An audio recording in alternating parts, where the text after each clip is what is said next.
நமது தலைவர் எழுச்சி தமிழர் அவர்கள் அரங்கத்திற்கு வந்திருந்தார். தலைவரின் அறிவிக்கும்படி தற்போது மாவட்ட செயலாளரின் கலந்தாய்வு கூட்டம் நடைபெற இருக்கிறது.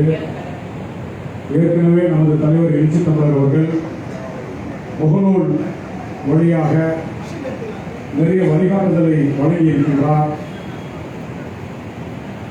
நமக்கு நிறைய அறிவுறுத்தலை வழங்கி இருக்கின்றார். மே மாதத்தில் நடைபெறவிருக்கின்ற வேலை திட்டங்களை அறிவித்திருக்கின்றார்.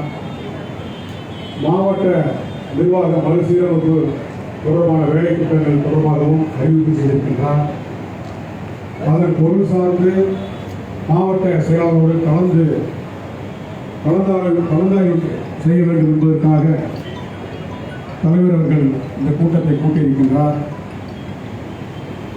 இன்னும் நிறைய மாவட்ட செயலாளர்கள் வந்து கொண்டிருக்கின்றார்கள். இருந்தாலும் பிற்பகல் 2வது அவை தொடரவிருக்கிறது. ஆகவே முறைப்படி இந்த முதல் அவை மாவட்ட செயலாளர்கள் அடங்கிய அவை தற்போது தொடங்கவிருக்கின்றது.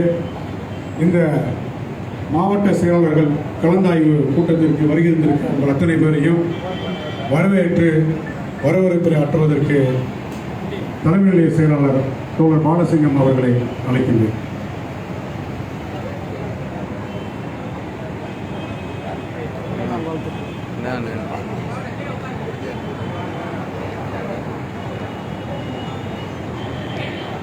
அனைவருக்கும் வணக்கம்.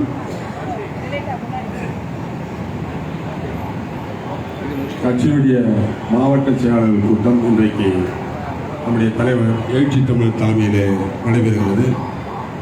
உங்கள் அனைவரையும் இந்த மாவட்ட செயலாளர் கூட்டத்திற்கு வருக வருக என்று தலைமை நிலையத்தின் சார்பாக வரவேற்கிறோம். விடுதலை சிறுத்தைகள் கட்சி இன்றைக்கு அங்கீகாரம் பெற்ற பிறகு, தேர்தல் ஆணையத்தால் அங்கீகாரம் பெற்ற பிறகு முதன்முறையாக நடைபெறுகிற மாவட்ட செயலாளர்கள் கூட்டம். அதிலும் குறிப்பாக இந்த கடந்த 2 ஆண்டுகளில் 144 மாவட்ட செயலாளர்கள் பொறுப்பேற்ற பிறகு